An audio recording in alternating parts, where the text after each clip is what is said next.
Hi, my name is Amy. Thank you very much for watching, and let's make some bad financial decisions together. This is for entertainment purposes only, so if you're entertained, please like and subscribe. I would really appreciate that. We are about 300 people away from us getting 3,000 subscribers, and that was my goal for my face reveal, which will happen in mid-July. So if you're entertained, please like and subscribe. I would super appreciate that. So I'd like to tell you all that I got a job offer yesterday.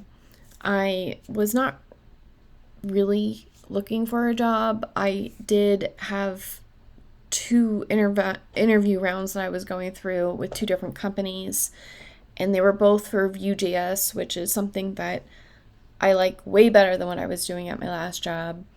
And I'm still in the running for the other job, but I am more excited about this job, so I am not going to fight them on their low ball offer that they gave me. I am just happy to have a job, and this one sounds relaxing. It's just me being a full stack developer. I got the job because I actually did use Cursor AI, and they were really impressed because I don't know Laravel, their backend that they had me use, and I was like, well, I don't know it, but I'll use Cursor and we'll get you a working application. And they were like, well, if you can do that on something you don't know, how good are you with things that you do know? So and I'm planning to be there for like a year and a half. The original timeline of things actually hasn't changed all that much, especially with this indirect IRA rollover that I'm doing. I'm going to be, $100,000 in margin debt. So it would be nice to have a steady income, even though I'm not sure if the amount they are paying me is actually enough to pay all of my bills. And the only reason it wouldn't pay all of my bills is because I'm house poor due to my condo. So I'm going to continue having my condo on the market for a few more months just to see if I can get it sold. And if not, the next time that in April of next year, hopefully be able to put it back on the market and it gets sold, or I guess have another renter, but I do not want to own this condo anymore. So what does this mean for YieldMite? Well, while I was talking before, you saw that this spreadsheet magically got some new entries. And I am working through getting my everything parsed in for YieldMite automatically. So this is my local environment. The script is running, and I'm hoping that we will see the Defiance new ETFs that were the distributions came out today, the Goldie and Usoi and QQQY, and then the Yield Max ones I set up this morning. So I'm not sure if we're hitting rate limits again or what's going on, but this is very exciting for me, and I hope that we'll get it working by the end of the week. That way I start on June 30th. As soon as I sign. I haven't signed the offer yet, but that's the plan, is June 30th. I'm still going to go to New York. I'm going to have more money than if I didn't. And this also means that for my portfolio, I can just reinvest the majority of it instead of using it to pay bills. And that means that I'll be able to not really pay off the margin debt, but to, generate the income and reinvest that money so that the margin that I do have is stuff that is producing money, so that we can get the margin buffer to be at a healthy place. So I'm really excited about this, and hopefully you all are too. I'm still going to be working on YieldMite. I don't know if you all know this, but for programmers, it's common for employers to make you sign that you won't have any outside employment, and that all of everything that you work on, even if it's on your own machine, on your own time, is IP that belongs to that company. So they did have a provision in there, but I did email them and get it clarified, and we're good. I can continue doing YieldMite, and all of the other side projects and side hustles that I've been doing.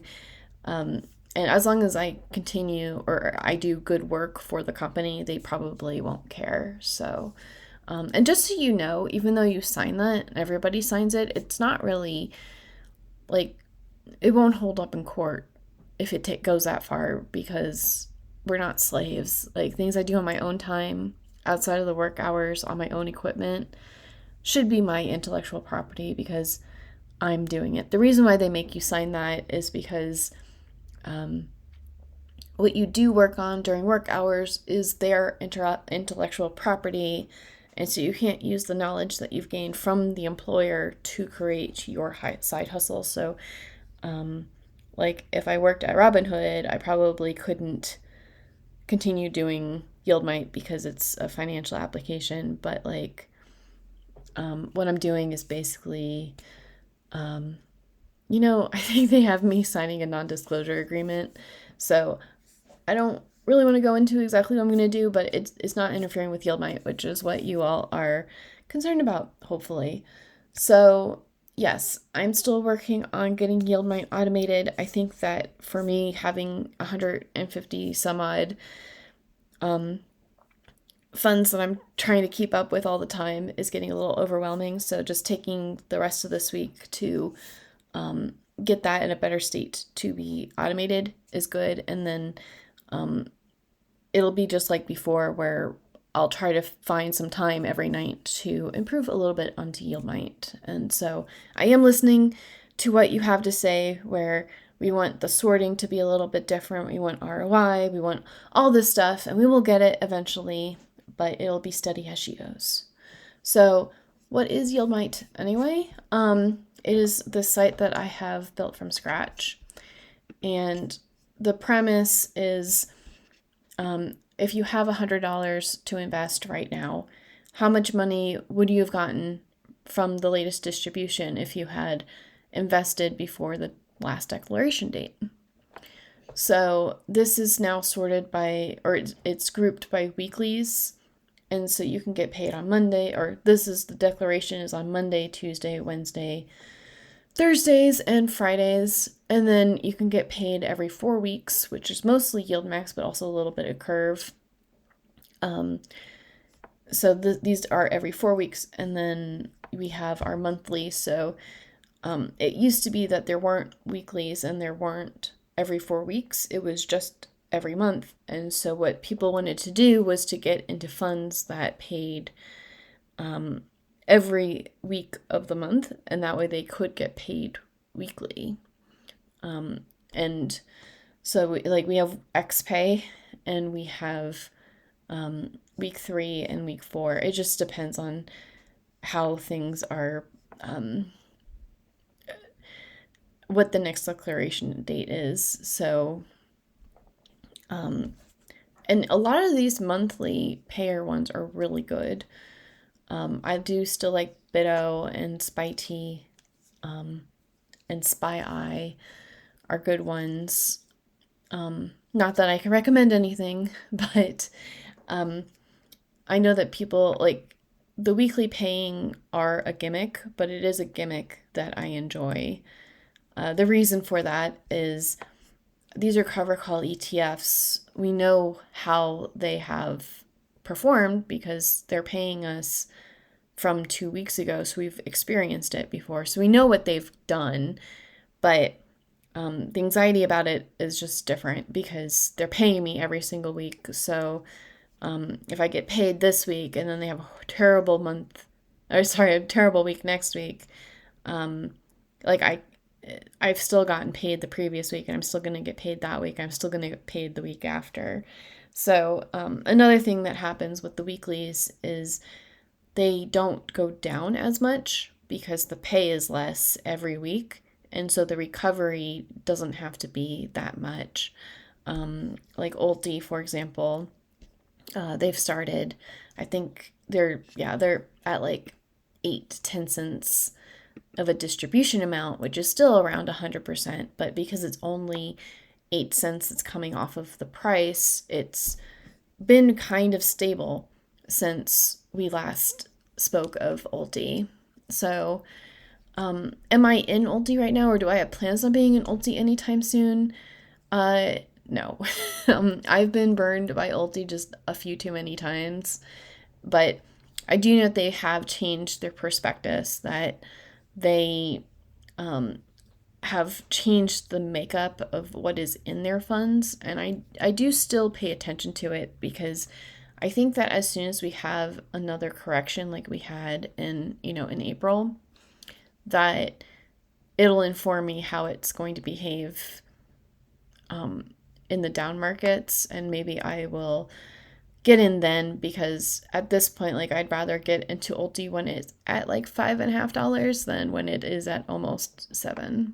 So, but I am rooting for all of you that are in Ulti, because if it goes to $7 from here, then that's doing really good. And these are not growth funds. It would be nice if it could just stay between like $5 and $7, and then we can buy a lot of Ulti and get paid, 8 to 10 cents a week. So, anyways, for Financial Philharmonics, we have Now, Not Now, But Better. And this is a smooth jazz song, and I tried a little bit of animation with it. So, I think you'll enjoy it if you listen to it. So, yeah, I won't have as much time as I thought I was going to with YieldMite, but I think that I'll be in a much better financial, in terms of financial stability, having a salary, letting them handle my health insurance, having them handle my W-4, so I don't have to worry about taxes. I think that for now, for at least, the rest of the year, and the original plan was, okay, I'm turning 40 in February next year, so just work until the February after that. So giving me just slightly over like a year and a half to get my finances more in order, and then I will be in a much, much better place.